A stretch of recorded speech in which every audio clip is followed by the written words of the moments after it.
Hi, everybody. This is me and my brother Clay.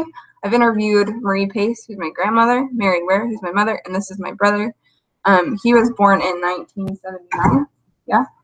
And so we're going to get to know a little bit about his life as an adult in the late, well, not late 90s, just 90s and 2000s. So, Clay, can you tell us a little bit what it was like for when you left the house? What was it like when you left mom and dad and you started to branch out on your own?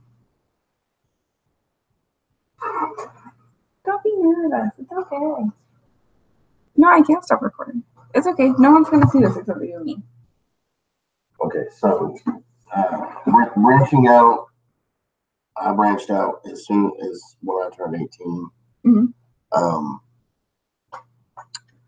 Just within a couple months that I could get accepted into an apartment complex over in Wood Hill. What was the demographic like there? In Wood Hill? Yeah. Were people pretty wealthy? Were they middle income, low income? Lower income. Yeah. It was your first apartment, so I just first apartment. I moved in with my cousin Drew. Mm-hmm. And we quickly failed. And yeah. Were you working? We got evicted. We lasted maybe 4 months out of the 6 months, and learned pretty fast that you have to pay. Were you working? Do you remember what your first job was out of high school? I was working downtown at St. Peter Paul Catholic School in a after school tutoring program, and then going to LCC at the same time. What's LCC? Lexington Community College. So what degree were you pursuing at the time? I don't remember. No, just general stuff?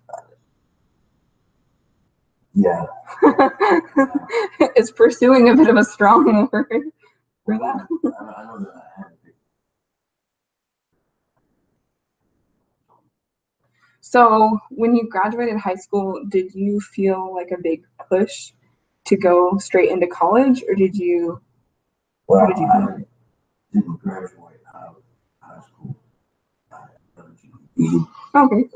The year after my graduating class graduated, and I felt no rush to go to college at all after getting my GED.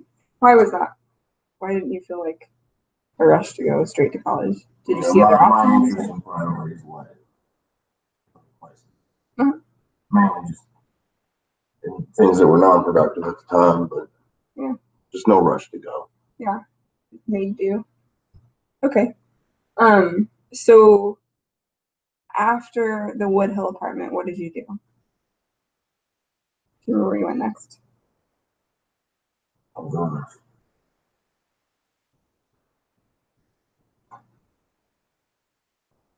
After the Wood Hill apartment.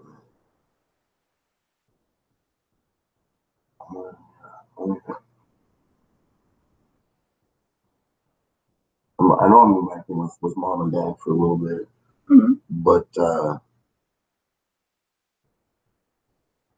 after that, I moved in with Ricky Ballard. I remember. Was it just somebody? It was one of my older brother's friends, and that was probably about a year later. Okay. So you stayed home. You moved back in with mom and dad for a little bit to save up some money and kind of figure things out, and then branched out again. Don't say that. No, it's good to hear what life was like for you. That's what this is about. Well, I never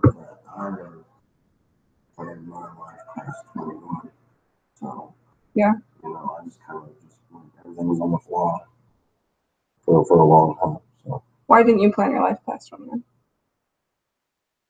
It was confronting maturity issues. Just where my priorities lay. Just having a good time rather than doing other things, other responsible things.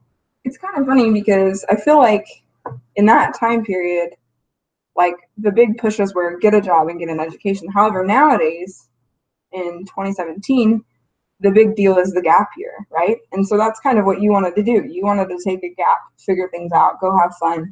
And that's something that people encourage now. Do you see value in that? For people to take time off before jumping into school and jumping into a major? In your experience, what would you recommend? Well, I would say this. Before I went back to school, I had a lot of life experience before I went back to school. I worked a few different trades. Can you talk about those? Like what trades, for example? Well, working on some construction sites, doing some house framing, working in some kitchens. That was pretty fun. Mm-hmm. You meet all kinds of people. You see a lot of stories along the way. There's just a lot of things that prepare you for the world that are more experiences than you learn in a textbook somewhere or a classroom setting. So life is rich with experiences. And I think that's what makes people wise as well as makes them feel older. Yeah, that's awesome. It made me think about how I'm taking another class where we're talking about our resumes and everything after school. And it's kind of funny because for like psychology majors and biology majors, like you get the degree, but when you go in for the interview, they ask, what have you done? Like, what experience do you have? And so it seems based off what you're saying, there's a lot of value in just jumping into getting that experience and saying, hey, well, I know how to do this, this, and this, and I've done it for X amount of years. Has that benefited you now, as you're in HVAC and you're branching out into like running a business maybe, or? Before high school, Dad ran his own electrical company, had his own shop, his own workers. When we would go down, when Lee and I would go down there, we would be in the shop. We would see the workers. We would see the materials, everything that made the business run. We were around. And then when we get in the truck with Dad, we would go to the work sites, walk around the work sites, kind of see what they do here. As we got a little older, it was, hey, grab this, hey, grab that. Mm-hmm. Hand me this, hand me that. Mm-hmm. And you get sucked into working. So you kind of develop a feel for workplace etiquette on a construction site, and terminology and things like that became easier. As I got older, that kind of related in different fields. That's cool. And just prior knowledge of being exposed to it at a younger age. How do you feel mom and dad influenced your work ethic? You can talk about positives and negatives. Mom didn't really influence my work ethic as much as just education. She stressed education, and dad work ethic came at a younger age. When if you wanted something, there's an exchange for labor for it. Mm-hmm. So mowing the yard, mowing someone else's yard. Those typical things, going to work with him, helping him at work. He would give us chores and tasks if we wanted to do something. If we wanted money for something, it didn't come easy. So, as that translates to the real world, I was working part-time and going to school, and it wasn't enough to sustain rent in Woodhill. Right when I moved out. Mm-hmm. It's not for the lack of work. It was just I wasn't making enough doing what I was doing, Mm-hmm. and that becomes a repetitive pattern in life, you know. Yeah. You put more hours in and you're not getting enough out. Well, there's only one way to fix that. It's make more money. So, Mhm. you know, when you got to cross that bridge at some point in life. Awesome.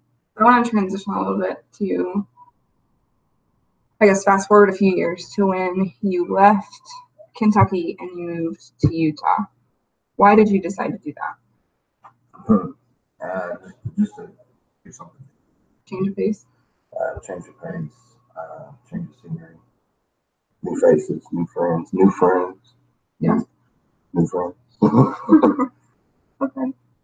And so what was it like for you? You're driving across the country, you get there, what were you feeling? I left with my dog. Winston. With Winston. I hit a deer 6 hours into my trip in Missouri. Bent the hood of my car up. What were you driving? We all have to know what you were driving at the time. Just a little Dodge Neon. Okay. But it didn't total the car. And I made it to Utah in 2 hours. And I was going. From Kentucky, it's usually 36-hour drive. That's a fact. So what were you thinking? What were you feeling? Didn't know. Told myself I'm gonna give it 2 years no matter what. So That's cool. Were you anxious or excited, hopeful? Well, yeah, I was probably anxious. Excited a little bit.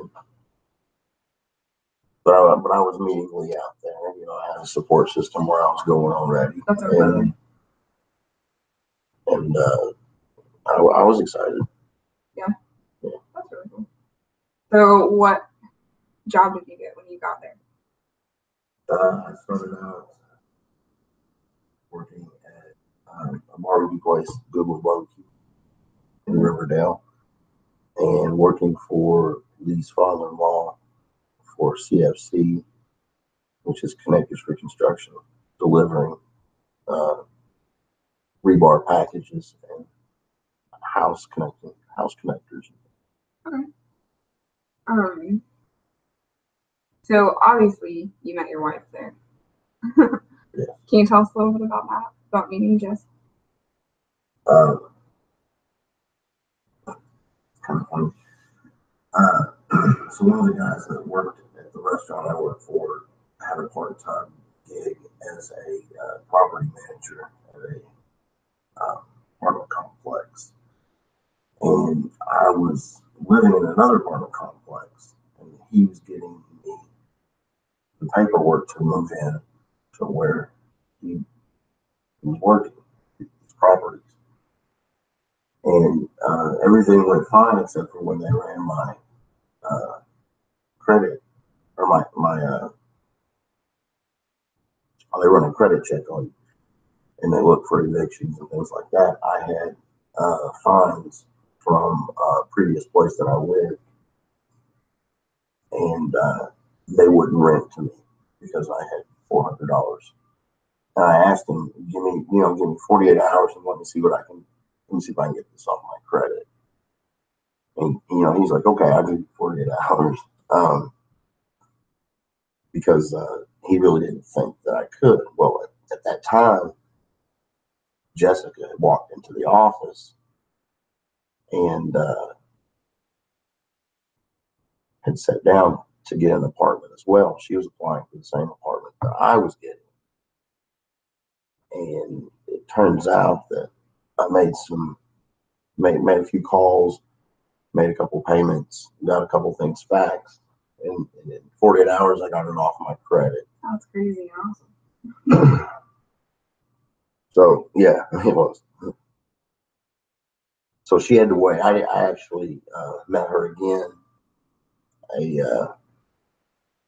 for about 4 months later. She ended up getting the apartment next to me.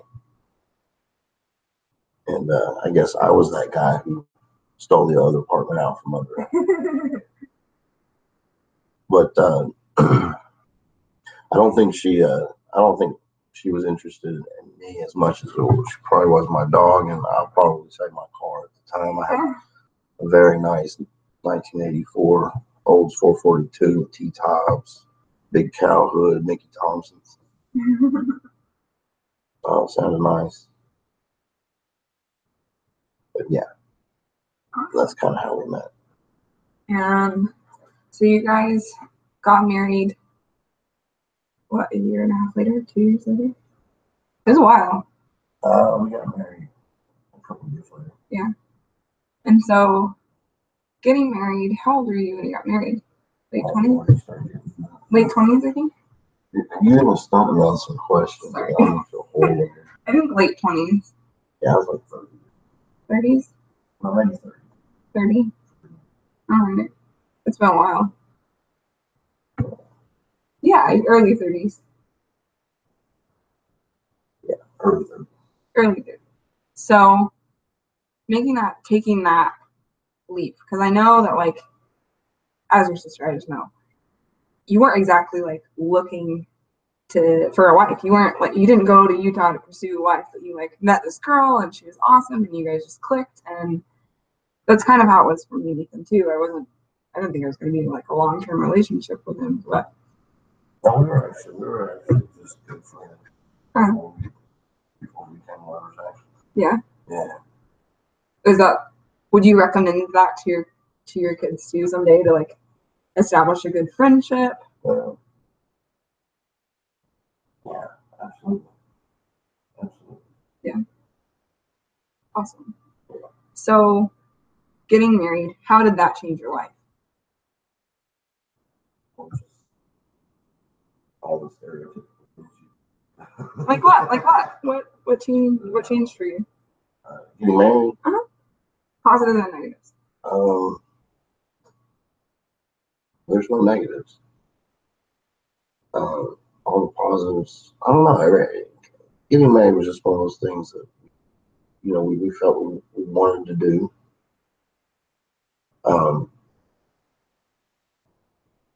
It was good. We went down to Key West.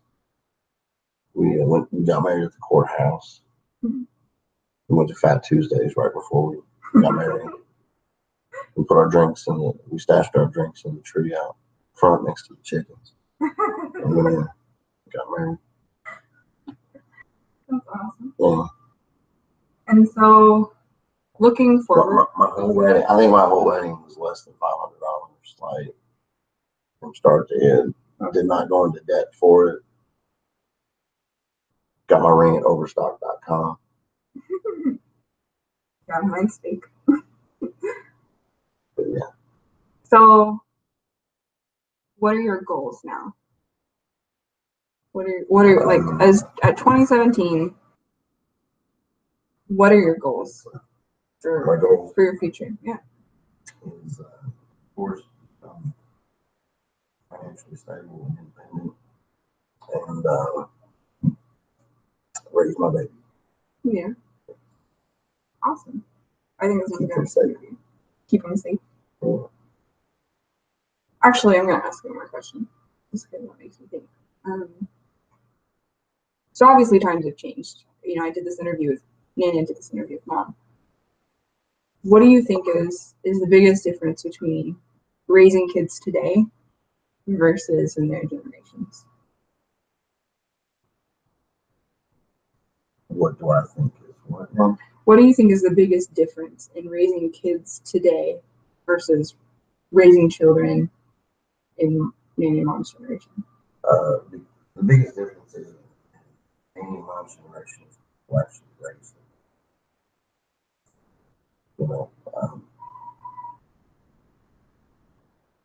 Things weren't things weren't much of a democracy for kids back then.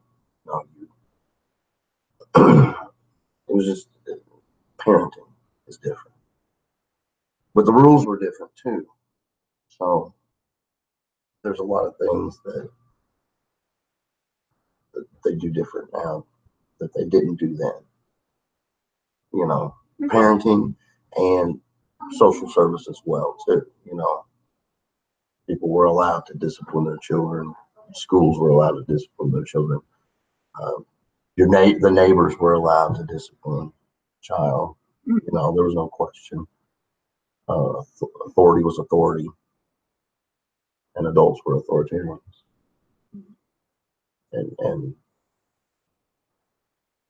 I think, you know, it was just a different time. And I think nowadays, you know, everything is different. Do you think there have been some positive changes? Positive changes? Yeah.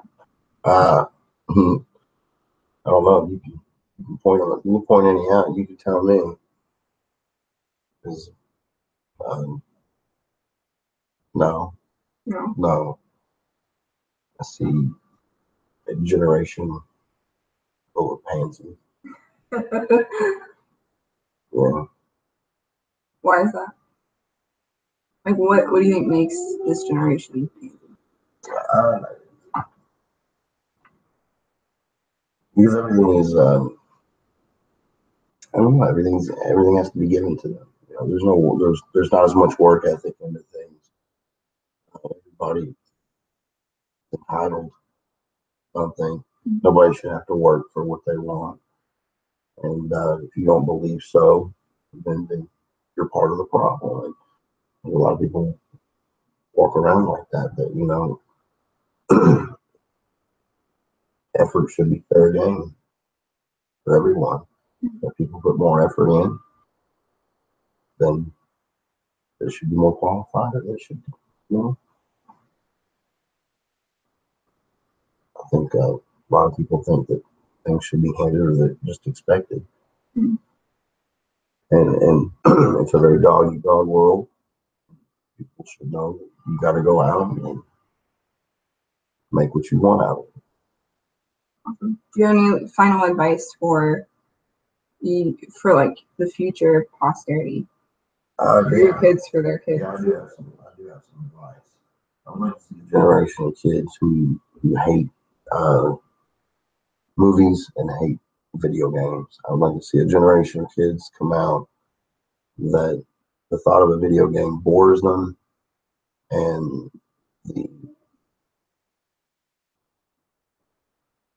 the idea of idolizing sports figures and movie stars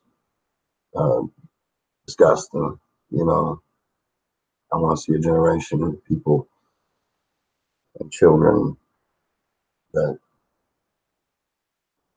see the world for what they think and not what they're told. I love that. Awesome. I want to see a generation of kids that don't play video games, that, you know, kill and murder and rape and, you know, get points for all kinds of stuff like that. Yeah. Yeah. All right.